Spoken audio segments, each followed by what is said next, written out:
नमस्कार विद्यार्थीगण। हम वर्ण के बारे में पढ़ रहे थे। हम वर्ण विचार पढ़ रहे थे, जिसके अंतर्गत हमने ये जाना था कि किस प्रकार से वर्णों से शब्द बनता है।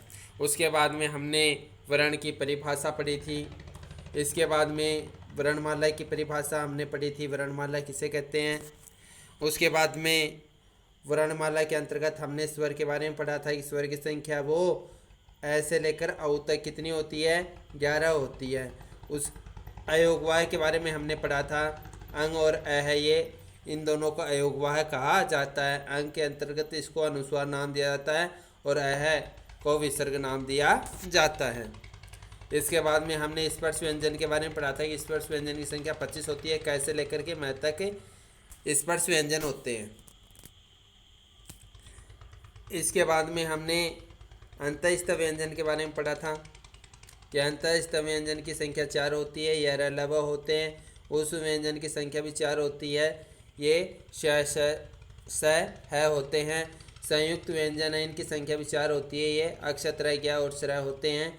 इसके अलावा अतिरिक्त व्यंजन होते हैं जिनकी संख्या 2 होती है। अड़ और ढ होते हैं। आगत ध्वनियाँ ओ ज और फ होती हैं। इस प्रकार से हमने पढ़ा था कि वर्णों को लिखने और बोलने में हम 52 वर्णों को काम में लेते हैं। हिंदी के अंतर्गत 52 वर्णों को हम बोलने और लिखने के अंतर्गत काम में लेते हैं। फिर वर्ण के भेद हमने पढ़े थे। वर्णों के भेद के अंतर्गत स्वर और व्यंजन, इन दोनों की बातें हमने की थी, जिसके अंतर्गत स्वर की परिभाषा हमने पढ़ी थी। इसमें ह्रस्वर, दीर्घ स्वर और प्लुत स्वर, जो स्वर के 3 भेद होते हैं, इन तीनों के बारे में हमने जानकारी प्राप्त की थी। इसके बाद में मात्राएं आती हैं, मात्राओं के बारे में हमने पढ़ा था। यह सब आप पिछले वीडियो में देख सकते हो। जो पिछले वीडियो है उसमें ये सारे पढ़ाए हुए हैं। इसी के अंतर्गत ये सारे मात्राएं हैं। मात्राओं से किस प्रकार से शब्द बनते हैं वो सारे इसमें दे रखे हैं। अब हम पढ़ेंगे व्यंजन। व्यंजन किसे कहते हैं। स्वर के बारे में हमने जानकारी प्राप्त कर ली थी। व्यंजन के बारे में पढ़ते हैं। व्यंजन किसे कहते हैं, तो जिन वर्णों का उच्चारण करने में श्वास वायु रुकावट या घर्षण के साथ मुख से बाहर आती है, उन्हें व्यंजन कहते हैं। कि वर्णों को हम बोलते हैं और जब वर्णों का हम उच्चारण करते हैं तो श्वास वायु में या तो रुकावट होगी या घर्षण होगा, और उसी के साथ में वायु है वो मुख से बाहर आएगी, और उन्हें व्यंजन कहते हैं। और ये व्यंजन है, ये स्वर की सहायता से बोले जाते हैं। यानी व्यंजन क्या होते हैं, अधूरे होते हैं, आधे होते हैं, और पूरे कब होते हैं, स्वर की सहायता से। तो व्यंजन वे वर्ण होते हैं जिनको बोलने में स्वर की सहायता लेनी पड़ती है। तो ध्यान में रखना इस परिभाषा को, जिन वर्णों का उच्चारण करने में श्वास वायु रुकावट या घर्षण के साथ मुख से बाहर आती है, उन्हें व्यंजन कहते हैं। और व्यंजन किसकी सहायता से बोले जाते हैं, स्वर की सहायता से बोले जाते हैं। व्यंजन को बोलने में स्वर की सहायता लेनी पड़ती है। अब आते हैं इसके भेद। तो व्यंजन के भेद मुख्यतः 2 आधारों पर किए जाते हैं। कौन किस आधार पर है, पहला आता है स्पर्श के आधार पर। दूसरा, तो सबसे पहले हम इसके बारे में पढ़ लेते हैं कि स्पर्श के आधार पर कौन से होते हैं। तो स्पर्श के आधार पर 3 प्रकार के होते हैं, स्पर्श व्यंजन, अंतःस्थ व्यंजन और ऊष्म व्यंजन। स्पर्श के आधार पर सबसे पहला भेद पढ़ेंगे हम स्पर्श व्यंजन का। स्पर्श व्यंजन किसे कहते हैं, जैसे नाम आया है स्पर्श। स्पर्श शब्द का अर्थ क्या होता है, स्पर्श शब्द का अर्थ होता है छूना। स्पर्श का अर्थ क्या होता है, छूना। तो स्पर्श व्यंजन, जिन व्यंजनों का उच्चारण करते समय वायु मुख के किसी भाग का स्पर्श करती हुई बाहर आती है, उन्हें स्पर्श व्यंजन कहते हैं। वर्णों का हम उच्चारण करेंगे और उच्चारण करने पर वायु मुख के किसी भाग को स्पर्श करेगी, वायु मुख के किसी भाग को स्पर्श करती हुई बाहर आएगी, और उन्हें हम कौन सा व्यंजन कहेंगे, स्पर्श व्यंजन। यानी वे व्यंजन होंगे जिनका हम क्या करेंगे, उच्चारण करेंगे, और उच्चारण करने पर वायु मुख के किसी भाग को स्पर्श करती हुई बाहर आती है, उन्हें स्पर्श व्यंजन कहते हैं। यानी जिन व्यंजनों का हम उच्चारण करते हैं तो जीभ है वो मुख के विभिन्न भागों को छूती है। जीभ से ही उच्चारण होते हैं, जीभ मुख के विभिन्न भागों को छूती है, और उन व्यंजन को कहेंगे स्पर्श व्यंजन। स्पर्श व्यंजन है, इनको 5 वर्गों में बांटा गया है। प्रत्येक वर्ग का नाम उसके पहले वर्ण के आधार पर रखा गया है। स्पर्श व्यंजन की संख्या है वो 25 होती है। अब नीचे बता रखे स्पर्श व्यंजन कौन से होते हैं। तो कहने का मतलब इसमें सबसे पहले आपको ध्यान में रखना होगा कि स्पर्श व्यंजन किसे कहते हैं। तो स्पर्श व्यंजन कहते हैं कि हम जिन वर्णों का उच्चारण करते हैं और उच्चारण करते समय जीभ मुख के विभिन्न भागों को छूती है, उन वर्णों को स्पर्श व्यंजन कहते हैं। जिन व्यंजनों का उच्चारण करते समय वायु मुख के किसी भाग का स्पर्श करती हुई बाहर आती है, उन्हें स्पर्श व्यंजन कहते हैं। अब स्पर्श व्यंजन को कितने भागों में बांटा गया है, दूसरा प्रश्न आता है इसके अंतर्गत ही। स्पर्श व्यंजन को कितने भाग में बांटा गया है, तो स्पर्श व्यंजन को 5 वर्गों में बांटा गया है। 5 वर्ग कौन कौन से हैं? क वर्ग हो गया, च वर्ग हो गया, ट वर्ग हो गया, त वर्ग हो गया, प वर्ग हो गया। ये 5 वर्ग हो गए। इन 5 वर्गों में बांटा गया है। स्पर्श व्यंजन की संख्या कितनी होती है, तो ध्यान में रखना है स्पर्श व्यंजन की संख्या 25 होती है। स्पर्श व्यंजन की संख्या कितनी होती है? 25 होती है। कहाँ से कहाँ तक? क से लेकर के मैं तक इनकी संख्या है वो 25 होती है। ये बात ध्यान में रखना है। स्पर्श व्यंजन की संख्या क से लेकर मैं तक 25 होती है। अब बात आती है इसके अंतर्गत 5 वर्ग हो गए। क वर्ग हो गया, च, तीसरा हो गया ट वर्ग, चौथा हो गया त वर्ग, और पांचवा हो गया प वर्ग। ये 5 वर्ग होते हैं। इनको स्पर्श व्यंजन कहा जाता है। क्यों? क्योंकि जब हम इनका उच्चारण करते हैं तो इनका उच्चारण करते समय जीभ है वो मुख के विभिन्न भागों को छूती है। अब जैसे क की बात करते हैं, क, ख, ग, घ, ड़, तो इनका उच्चारण स्थान कंठ से होता है। क्योंकि इनका उच्चारण हम कहाँ से करते हैं? कंठ से करते हैं, तो इनको नाम दे दिया कंठ्य वर्ण। च वर्ग, च वर्ग के अंतर्गत च, छ, ज, झ, न ये वर्ण आ गए। इनका उच्चारण स्थान होता है तालु, तो इनको नाम दे दिया तालव्य वर्ण। अब कंठ का तो आप जानते हो, कंठ से क्या। अब बात आती है तालु की। तालु क्या होता है? जब आप च को बोलते हो तो जीभ है वो नीचे वाले भाग को छूती है ना। च, छ, ज, झ, न, तो ये आप इन वर्ण का उच्चारण करोगे तो आपको पता चल जाएगा कि जीभ है वो किस भाग को छू रहे हैं, नीचे वाले भाग को छू रहे हैं। नीचे वाले भाग को कहते हैं तालु, और इस आधार पर इसका क्या नाम दे दिया? तालव्य वर्ण। आगे आ गया ट वर्ग। अब ट वर्ग के अंतर्गत ट, ठ, ड, ढ, ण, इनका आप उच्चारण करोगे तो उच्चारण करने पर जीभ किसको छू रही है? मूर्धा भाग को छू रही है। मूर्धा भाग कौन सा होता है? ऊपर वाला भाग होता है। जब भी हम इन वर्णों का उच्चारण करेंगे ना, ट, ठ, ड, ढ, ण, तो इन वर्णों का जब हम उच्चारण कर रहे हैं तो जीभ मुख के ऊपर वाले भाग को छू रही है, मूर्धा भाग को छू रही है, ऊपर वाले भाग को छू रही है। इसको नाम दे दिया मूर्धन्य वर्ण। तो इसको क्या नाम दे दिया? मूर्धन्य वर्ण नाम दे दिया। उसके बाद में आता है त वर्ग। त वर्ग के अंतर्गत त, थ, द, ध, न, त वर्ग के अंतर्गत यही तो 5 वर्ण आते हैं। इनका उच्चारण स्थान हो गया दंत। क्यों? क्योंकि जब हम इस त, थ, द, ध, न को का उच्चारण करते हैं तो जीभ है वो दांतों को छूती है। जीभ है किसको छू रही है? दांतों को छू रही है। इस कारण इसको नाम दे दिया दंत्य वर्ण। प वर्ग। प वर्ग के अंतर्गत प, फ, प, फ, म, यही तो वर्ण आते हैं। और इनका उच्चारण किससे हो रहा है? ओष्ठ से हो रहा है। ओष्ठ किसको कहते हैं? होठ को कहते हैं। होठ को कहते हैं, इस कारण इनको नाम दे दिया क्या? ओष्ठ्य वर्ण इसको नाम दे दिया। तो इस प्रकार से इनका उच्चारण जिस स्थान से हो रहा है उसी का नाम इसको दे दिया। अब एक क वर्ग है, इसका उच्चारण कंठ से हो रहा है तो इसको कंठ्य नाम दे दिया। च वर्ग का उच्चारण है वो तालु से हो रहा है, इस कारण इसका नाम तालव्य वर्ण दे दिया। तालु जानते हो ना, नीचे वाला भाग। ट वर्ग।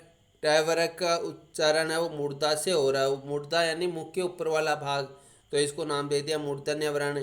त वर्ग। त वर्ग का उच्चारण दांतों से हो रहा है। कहने मतलब जीभ है वो दांतों को छू रही है। जीभ दांतों को छू रही है, इस कारण इसको नाम दे दिया दंत्य वर्ण।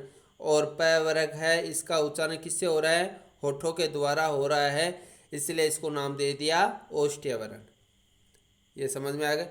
अब आता अंतःस्थ व्यंजन। अंतःस्थ व्यंजन किसे कहते हैं? जिन व्यंजनों की स्थिति स्वर और व्यंजन के बीच की होती है उन्हें अंतःस्थ व्यंजन कहते हैं। इनके उच्चारण में स्पर्श इतना अल्प और क्षणिक होता है कि कुछ स्वर से लगता है। इनकी संख्या 4 होती है, य र ल व। यानी अंतःस्थ व्यंजन किसे कहते हैं? अंतःस्थ व्यंजन उसे कहते हैं जिनकी स्थिति स्वर और व्यंजन के बीच की होती है। उन्हें कौन से व्यंजन कहेंगे? अंतःस्थ व्यंजन कहेंगे। और अंतःस्थ व्यंजन की संख्या कितनी होती है? अंतःस्थ व्यंजन की संख्या 4 होती है। कौन सी? य र ल व होती है। ठीक है, तो दूसरा हमने पढ़ा है अंतःस्थ व्यंजन। अंतःस्थ व्यंजन जिन व्यंजनों की स्थिति स्वर और व्यंजन के बीच की होती है उन्हें अंतःस्थ व्यंजन कहते हैं। अंतःस्थ व्यंजन की संख्या कितनी होती है? ध्यान में रखना, अंतःस्थ व्यंजन की संख्या 4 होती है। और वो 4 कौन से हैं? य र ल व होते हैं। इसके बाद में आता है ऊष्म व्यंजन। ऊष्म व्यंजन। ऊष्म व्यंजन किसे कहते हैं? जिन वर्णों का उच्चारण करते समय वायु मुख से टकराकर ऊष्मा उत्पन्न करती है उन्हें ऊष्म व्यंजन कहते हैं।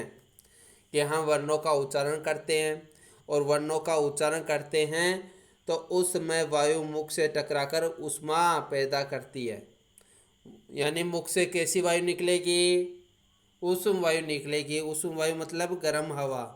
तो जब मुख से गर्म हवा निकलती है, मुख से ऊष्मा पैदा होती है, उसे ऊष्म व्यंजन कहते हैं। इनकी संख्या कितनी होती है? 4 होती है। कौन सी होती है? 4।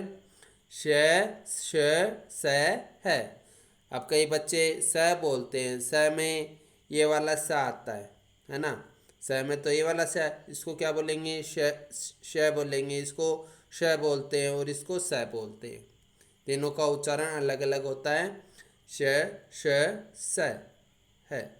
इस प्रकार से इनका उच्चारण होता है।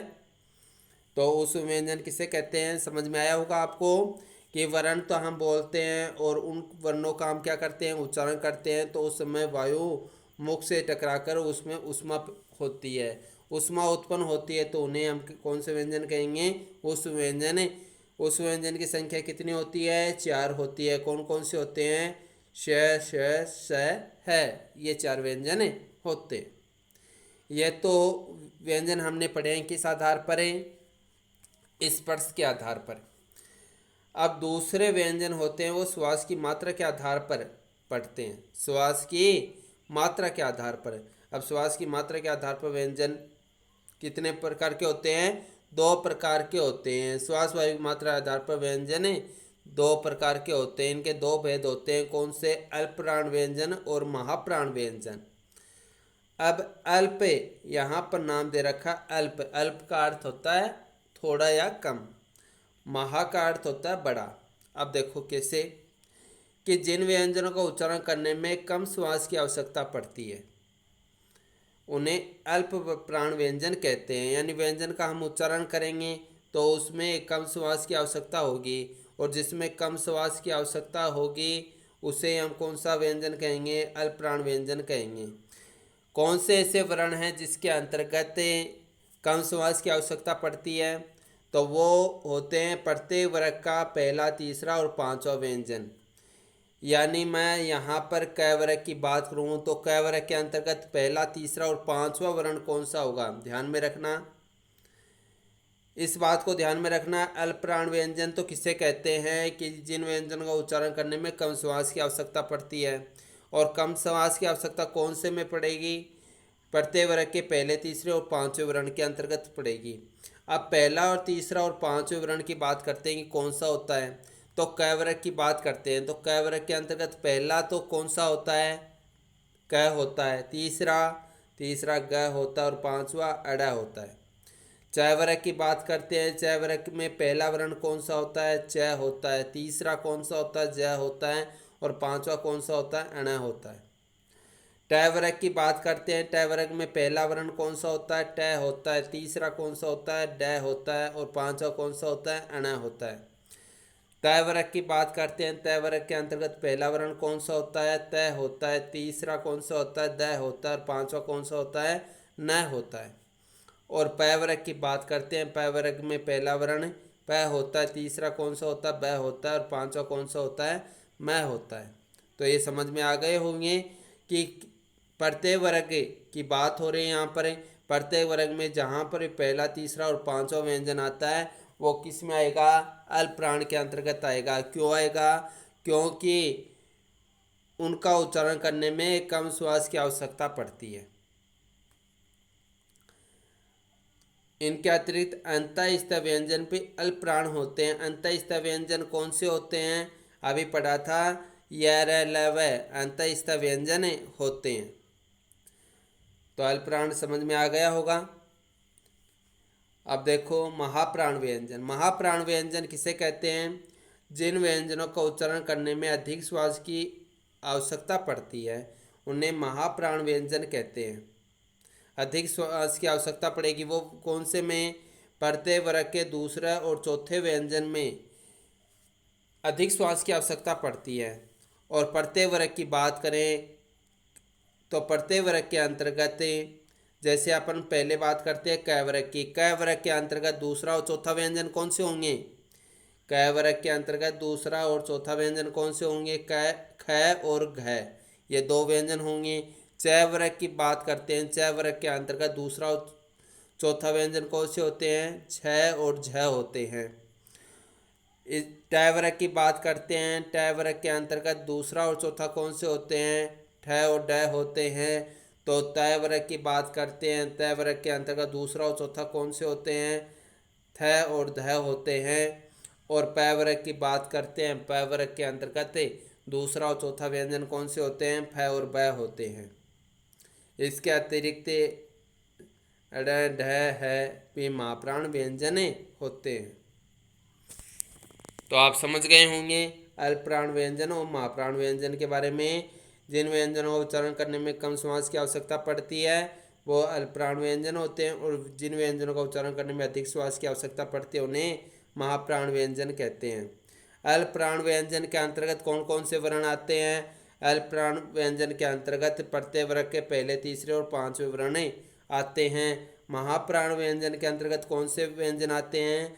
महाप्राण व्यंजन के अंतर्गत प्रत्यय वर्ग के दूसरे और चौथे वर्ण आते हैं। ठीक है। और इसमें उदाहरण में दूसरे और चौथे व्यंजन हैं ये महाप्राण के अंतर्गत दे रखे हैं। और इसमें पहले, तीसरे और पांचवें वर्ण अल्प प्राण के अंतर्गत दे रखे हैं। समझ में आया होगा इतना।